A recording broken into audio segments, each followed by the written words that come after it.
I'm sure it's no surprise to anyone that I'd be covering this game. I've been a huge fan of the Elder Scrolls titles since Morrowind. If you've watched my top 10 RPGs vid, you know that Oblivion, the last entry in the series, is one of my all-time beloved games. Skyrim, so far, looks like it will bump Oblivion down.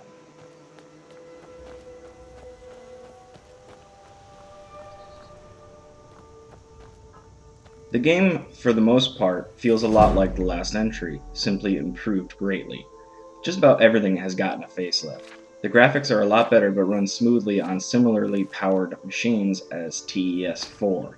The voice acting, while some may not like the Nordic accent, I find it refreshing and it gives the game regional lore authenticity. The interface is also sleek and pleasant, however it does feel more tailored to consoles. I in fact find the game to control better on PC using an Xbox 360 controller than it does with a mouse.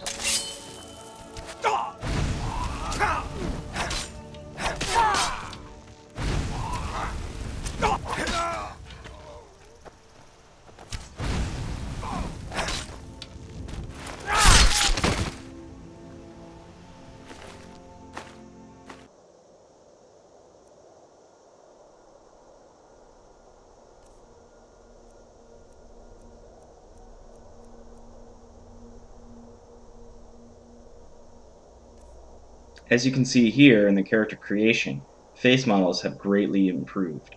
This alone makes the graphics seem like night and day between Skyrim and Oblivion, as you'll spend a lot of your time talking with NPCs and looking at their faces.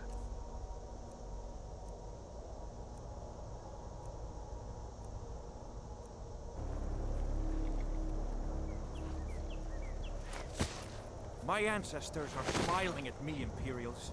Can you say the same?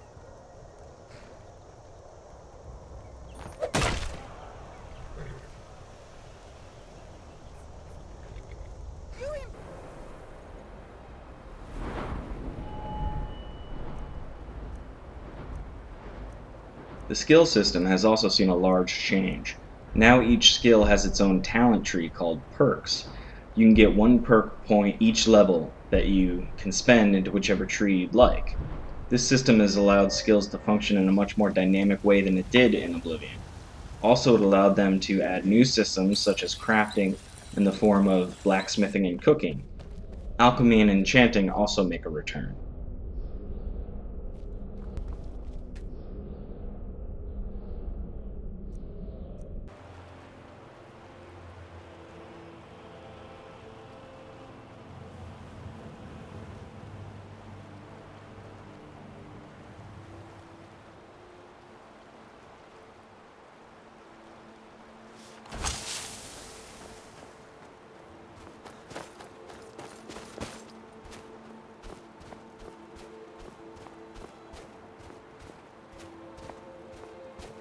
The world itself, while not too dissimilar from the last game in terms of its location, does have a much better pacing.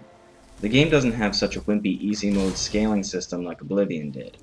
You can and will explore areas that have monsters far stronger than you. Generally, you can avoid powerful monsters by staying off the myriad of maze-like mountains and sticking to the open spaces of the ground level.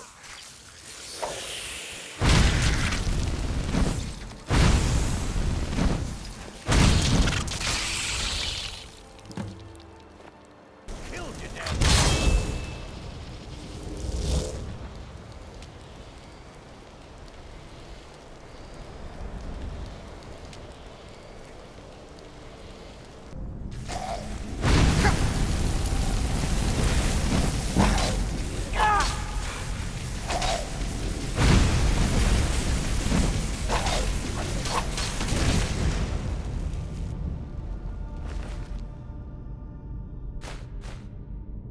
Even though they exist, the imperfections are small. Bethesda toted a totally new animation system prior to the release of the game, and while the animations are much better, the game still feels awkward when played in the third person, and running animations in particular are pretty poor.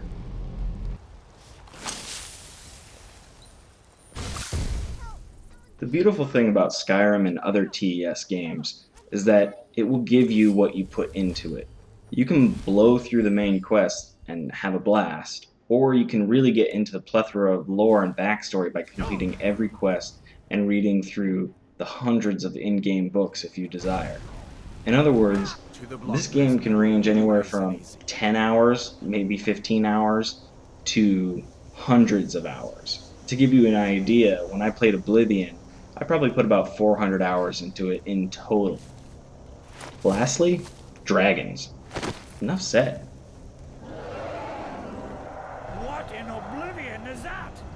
Sentries, what do you see? It's in the clouds!